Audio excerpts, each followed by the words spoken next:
Assalamualaikum warahmatullahi wabarakatuh.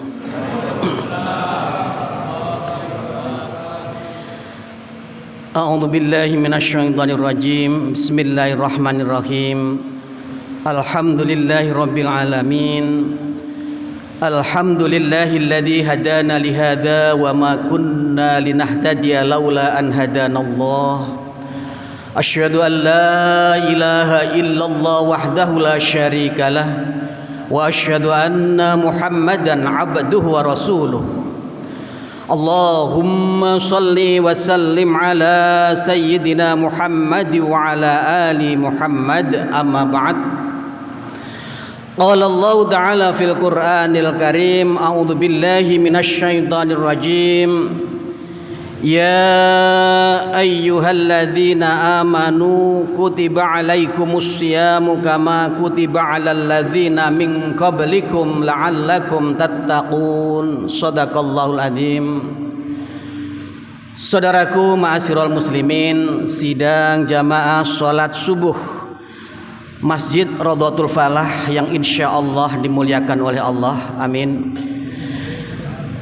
Pujian puji syukur mari kita panjatkan kehadirat Allah Subhanahu wa taala yang hingga pagi hari ini senantiasa melimpahkan karunia rahmat, nikmat, taufik dan hidayahnya kepada kita semuanya, yang lantaran dari beberapa karunia tersebut sampai dengan pagi hari ini kita masih sanggup untuk datang di rumah Allah ini dalam rangka melaksanakan serangkaian ibadah, baik ibadah itu wajib maupun sunnah, ditambah dengan kita melaksanakan kultum.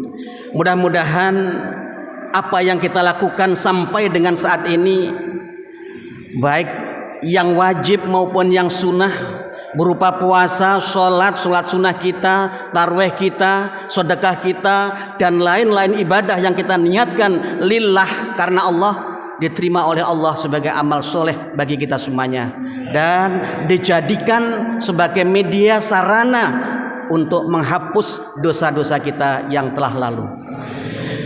Saudaraku ma'asyiral muslimin rahimakumullah, pada kesempatan kali ini saya ingin menyampaikan sebuah materi waktu sahar dan keutamaannya, berangkat dari banyaknya keluhan dari orang-orang yang bahasanya wadul ke saya.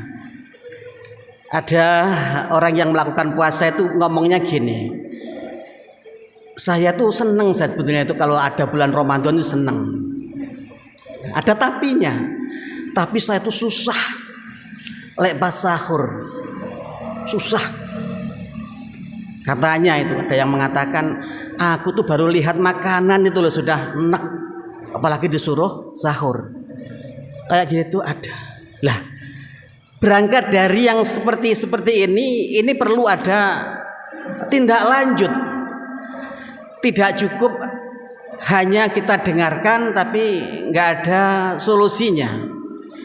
Nah, barangkali jamaah kita itu ada yang seperti itu juga gitu. Ya, jangan dibiarkan seperti ini. Kenapa?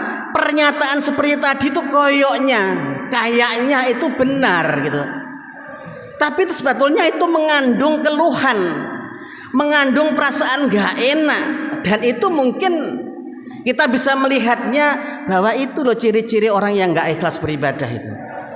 Lawang sahur itu juga ibadah sunnah yang dianjurkan, dan itu ada beberapa keutamaan di dalamnya.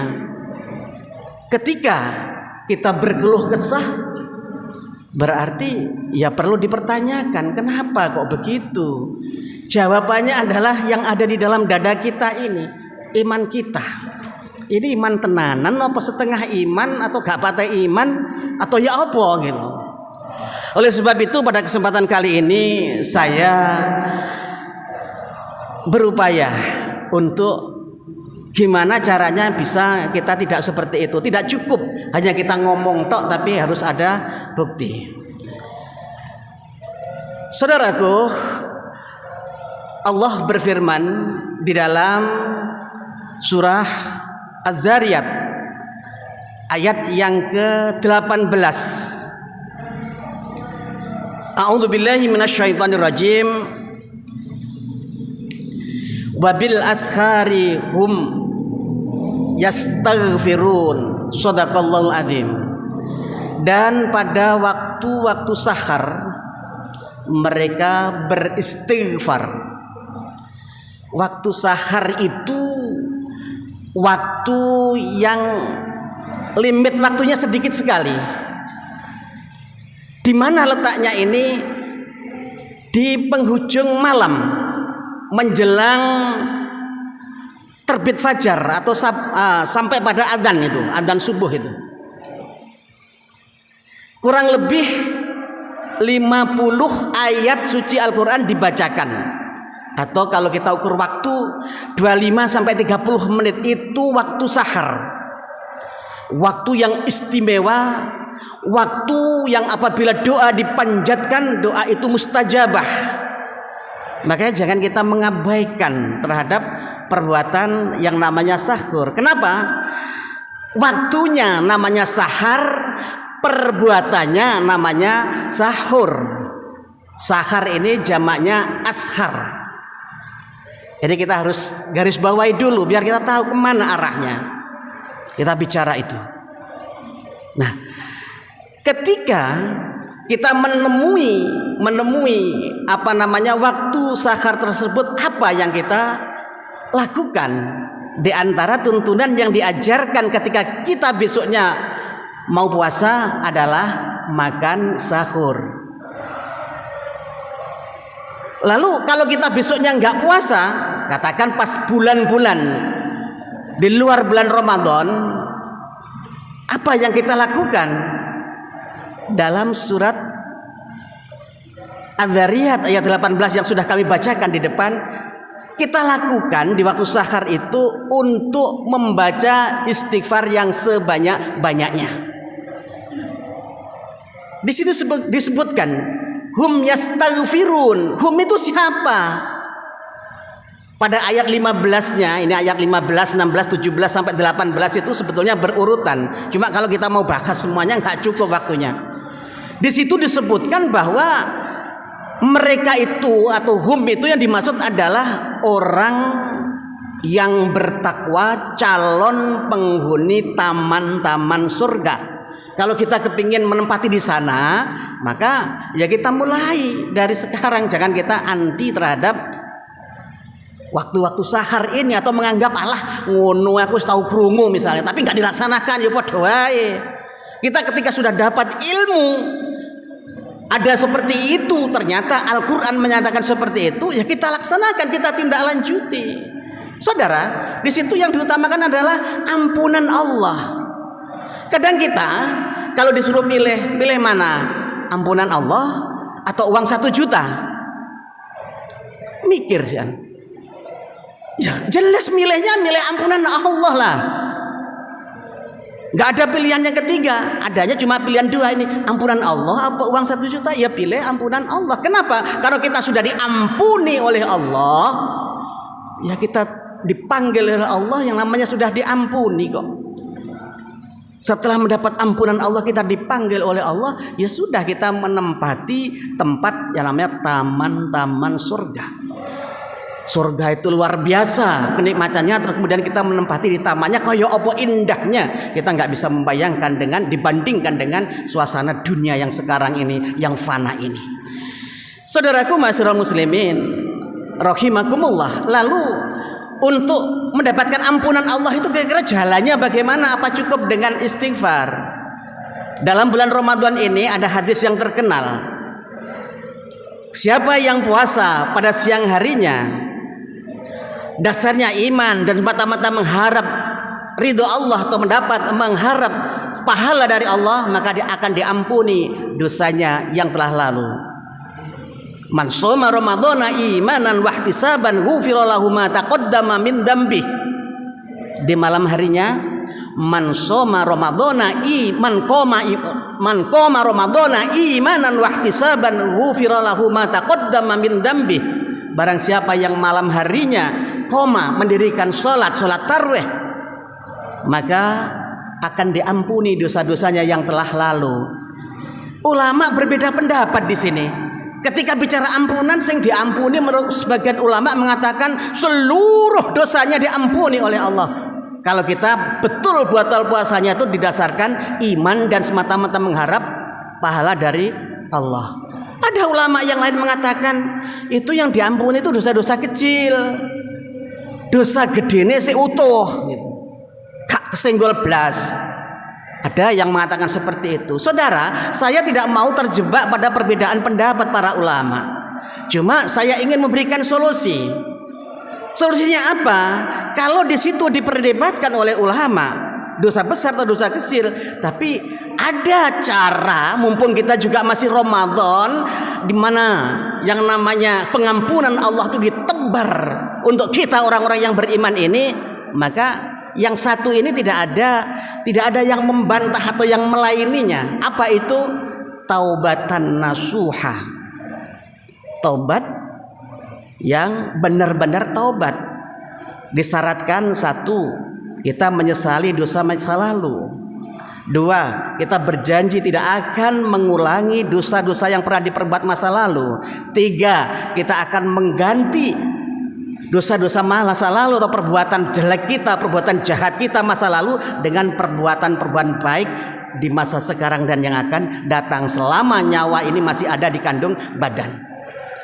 Lalu apa upaya yang kita lakukan selanjutnya? Upaya selanjutnya adalah kita jam 2:30 kalau sekarang nun sewu gampangnya biar kita itu nggak mikir-mikir, jam 2:30 bangun, pasang alarm. Kemudian kita dari tinjauan kesehatan dulu minum air hangat 1 gelas. Setelah itu kita pergi ke kamar mandi. Untuk apa di sana? Kita ambil air wudhu. Mungkin isi perut kita perlu dikeluarkan dulu biar kita gak terganggu. Keluarkan dulu itu semuanya. Habis itu kita ambil air wudhu, lanjutkan dengan yang namanya mandi taubat. Ingat, sekali lagi saya ingatkan, karena kita kadang-kadang sudah usia lanjut, itu bahaya kalau kita tiba-tiba atau ujuk-ujuk disiram air dingin.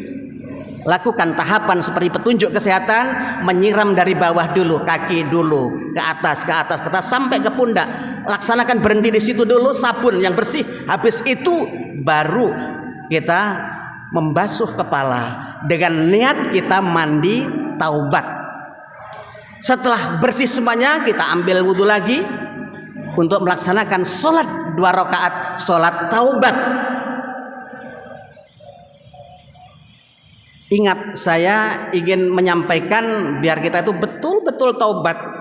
Tidak hanya sekedar kita ngomong, tapi kita betul-betul taubat. Di saat kita menjelang akhir, menjelang salam, setelah fil alamina innaka hamidum majid, kita sujud lagi Allahu Akbar. Bacalah istighfar, mohonlah ampun kepada Allah yang sebanyak-banyaknya. Baca istighfar, mohon ampun kepada Allah. Sampai kalau bisa kita nangis menyesali dosa-dosa masa lalu, mengingat dosa-dosa masa lalu, kita mohonkan ampun kepada Allah. Kalau sudah selesai baru kita salam.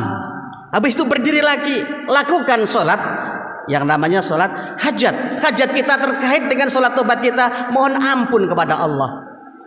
2 rakaat. Habis itu menjelang salam fil alamina innaka hamidum majid, kita sujud lagi, baca istighfar sebanyak-banyaknya, karena memang kita mohon diampuni oleh Allah, bukan main-main. Setelah selesai kita melakukan sujud yang lama ini dengan baca istighfar, astagfirullahaladzim, astagfirullahaladzim, astagfirullahaladzim, dijiwai betul. Nanti kita bangkit dari sujud, kemudian salam. Selesai itu mungkin masih ada sisa waktu sebelum makan sahur, kita laksanakan sholat tahajud barang 2 rakaat. Kalau masih ada sisa waktu, mungkin masih cukup tambah sholat witir 1 rakaat. habis itu kita melaksanakan yang namanya makan sahur. Insya Allah waktunya nutut. Kalau nggak nutut ya kita agak kesanakan. Apa sih makan sahur kita biar ngepaskan waktu sahar itu loh. Waktu bentangan waktu yang kurang lebih saya katakan tadi setengah jam lah. Biar kita nggak salah pasang. Makan sahur jam 1 malam, jam 12 malam itu bukan makan sahur, itu makan malam. Tidak dilarang memang. Tapi kan kita sendiri yang tidak mengepaskan waktu itu karena sunnahnya memang pada waktu sahar. Saudara, apa yang mau saya katakan? Ketika kita makan sahur yang didahului dengan kita sudah melakukan mandi kemudian sholat seperti tadi, maka yang jelas nun sewu, kalau kita betul-betul bertaubat, mulut kita ini kan selama ini kan banyak dosa kan? Yus dosa gunem uang, yus dosa bohong, yus dosa makan makanan yang tidak halal dan seterusnya. Itu paling banyak ini berdosa ini. Kadang-kadang Anda ini aja ngrasani wong tapi mari ngono wong jak ngrasani ya dirungokno. Wis dirungokne mari ngono ditimpali ngrasani pisan. Lah sing ngomong gak oleh ngrasani mesti ndi ora pandang ustate ya kadang-kadang juga mengadu domba orang gitu loh. Lah yang seperti ini tuh angel golek wong bener itu angel. Lah karena mulut ini banyak dosa, maka ketika melihat makanan tadi enak tadi loh. Enak tadi. Jadi jangan mengatakan, oh kalau begitu kalau nggak enak nggak banyak dosa. Tidak begitu. Istijrat itu tidak harus orang yang elek, tapi orang yang ketoke apik pun diistijratkan kalau memang kita itu nggak benar-benar iman gitu loh. Jadi jangan kemudian bangga, oh aku selama ini nggak enak berarti aku diampuni sama Allah. Enggak, nanti dulu. Kita ini banyak dosa enggak? Kita itu banyak melakukan perbuatan yang dilarang atau yang melanggar apa tidak. Nah, ketika kita sadar posisi bahwa kita melakukan perbuatan-perbuatan dosa, kok kita enak makan, berarti bisa saja kita istijrat. Tapi ketika kita ini melakukan kebaikan-kebaikan, tapi di samping itu juga perbuatan jahat mengiringinya, perbuatan mungkarat mengiringinya, maka disitulah kita diingatkan oleh Allah dengan cara melihat makanan enak tadi, makan tidak enak. Insya Allah kalau kita taubatan nasuka kita lakukan, mandi terlebih dahulu, melihat makanan jadi nyaman. Seperti biasanya makan itu, tidak merasa beban. Saudaraku masyarakat muslimin rahimakumullah, perintah untuk makan sahur ini hadis yang diriwayatkan oleh Imam Bukhari dari Anas bin Malik radhiyallahu anhu. Rasulullah sallallahu alaihi wasallam bersabda, tasakharu fa inna fis sahuri barokah. Makan sahurlah kalian, karena sesungguhnya di dalam makan sahur itu terdapat keberkahan. Hadis lain yang diriwayatkan oleh Imam Ahmad dari Abi Sa'id Al-Khudri, Rasulullah sallallahu alaihi wasallam bersabda, as-suhuru akluhu barokatun fala tada'uhu walau ayyajra'a ahadukum jar'atam mimma fa innallaha wa malaikatahu yusholluna 'alal mutasakhirin. Rawahu Ahmad. Yang artinya bersahurlah kalian, karena sesungguhnya di dalam makan sahur itu, dalam bersahur itu terdapat keberkahan. Sekalipun hanya dengan meminum seteguk air. Karena sesungguhnya Allah dan para malaikatnya bersolawat kepada orang-orang yang makan sahur. Saudaraku masyiral muslimin rahimakumullah, dari dua hadis yang kami sampaikan tersebut ada kata-kata barokah. Barokah itu apa? Kadang-kadang kita ini balik mau di barokah tapi gak ngerti karepe. Barokah itu adalah ziyadatul khair, tambahnya kebaikan-kebaikan. Apabila makan sahur itu kita lakukan di waktu sahar, maka akan muncul, akan bertambah kebaikan-kebaikan yang kita lakukan itu. Pertama, kita melakukan makan sahur sendiri jelas sesuai dengan sunnah, itu kebaikan. Selanjutnya, kita bisa pergi ke masjid, atau mungkin kalau berhalangan ke masjidnya, di rumah kita bisa melaksanakan sholat qobliyah subuh, yang mana keutamaannya qobliyah subuh itu lebih berharga daripada dunia dan isinya. Ini bolak-balik kerungu omongan sholat qobliyah subuh itu, sholat fajar itu keutamanya lebih utama daripada dunia dan isinya. Tapi ya skor melebu kuping tengen, metu kuping kiwa, gak ngerti aku. Ya tadi lah, kalau seandainya di masjid ini dipasang uang 50-an ribu tempel yang mejot nanggone tembok depan ini, wes telah antri sing teko hanya 50 ribu. Tapi kalau diinformasikan yang namanya hadis atau tuh ayat Al-Quran sekalipun, gak percaya gitu. Buktinya apa? Ya ketika sholat subuh, jamaah subuh itu masih sepi-sepi saja masjidnya, dan seperti itu saja, masih standar-standar saja. Kenapa orangnya itu nggak patek tertarik dengan yang namanya apa yang disampaikan oleh Allah dan Rasulnya? Itu jawabannya sekali lagi adalah panggilan iman. Kalau iman kita sudah mantap, insya Allah kita itu akan bergegas. Jadi kalau kita melakukan qobliyah subuh, berarti kita tambah kebaikan kita. Yang selanjutnya sholat subuh, jamaah subuh. Yang selanjutnya baca Al-Quran. Yang selanjutnya kita siap-siap untuk berangkat kerja dan seterusnya. Karena kondisi kita, energi kita kuat, makanya di saat waktu sahar, waktu yang injury time tadi, mendekati waktu subuh tadi, kita kuat melakukan itu saja. Bayangkan kalau waktunya itu jam 12 malam, jam 1 malam, nggak pertimbangan keturun. Bayangkan kita puasa berapa jam itu. Akhirnya siangnya ya loyo. Yang seperti itu tuh orang nggak banyak pertimbangan. Yang kedua, barokah itu ziyadatul khair, tambahnya kebaikan-kebaikan. Kita di tempat kerja juga nyaman, melakukan kebaikan-kebaikan juga baik, karena itu sudah didesain oleh Allah dan Rasulnya seperdemikian rupa itu biar kita itu nggak ngeluh, nggak nelongso dan seterusnya. Yang selanjutnya hadis tadi mengatakan fa innallaha wa malaikatahu yusalluna 'alal mutasakhirin. Sesungguhnya Allah dan para malaikatnya bersolawat kepada orang-orang yang melakukan makan sahur. Iki maksudnya apa? Mosok sih Allah itu bersolawat? Mosok sih para malaikat itu bersolawat kepada orang yang makan sahur? Dan ini maksudnya apa? Saudara, saya tidak usah menganalisa dengan saya pribadi. Saya mengutip, menyampaikan apa yang disampaikan oleh ulama besar yang namanya Syekh Muhammad Abdul Rauf Al-Munawi.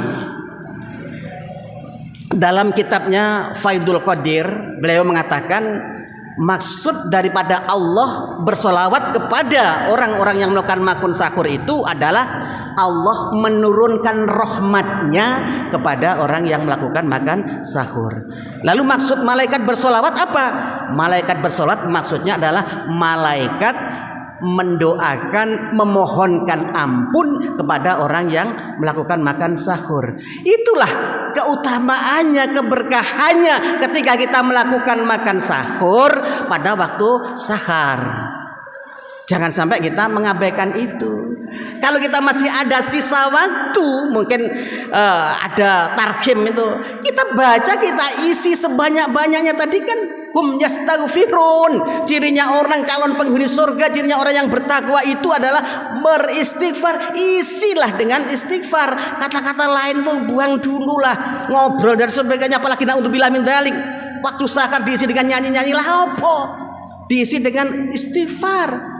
Kita sebagai orang yang muslim, sebagai seorang yang mukmin, kita mengharapkan pahala dari Allah, mengharapkan ridhonya Allah, mengharapkan surganya Allah, mengharapkan ampunan Allah. Kita isi dengan yang namanya istighfar. Jangan sampai kita abaikan dengan waktu yang sangat mustajabah tersebut. Insya Allah dengan cara melalui itu kita akan diampuni oleh Allah. Mudah-mudahan sedikit waktu yang masih tersisa ini, di puasa ini kita bisa melaksanakan kegiatan sahur, kemudian beristighfar dengan yang sebaik-baiknya. Nanti dilanjutkan untuk istighfarnya, karena ashar itu jamak, tidak hanya di bulan Ramadan saja. Adalah waktu ashar itu ada di setiap bulan sepanjang tahun, dan waktu-waktu yang saya katakan seperti itu tuh memang selalu ada. Tapi keutamaannya di bulan Ramadan jauh lebih besar daripada pada saat di luar Ramadan. Mudah-mudahan kita masih diberikan umur panjang oleh Allah sehingga kita bisa menyelesaikan puasa kita sampai akhir puasa dan ketemu pada Ramadan yang akan datang.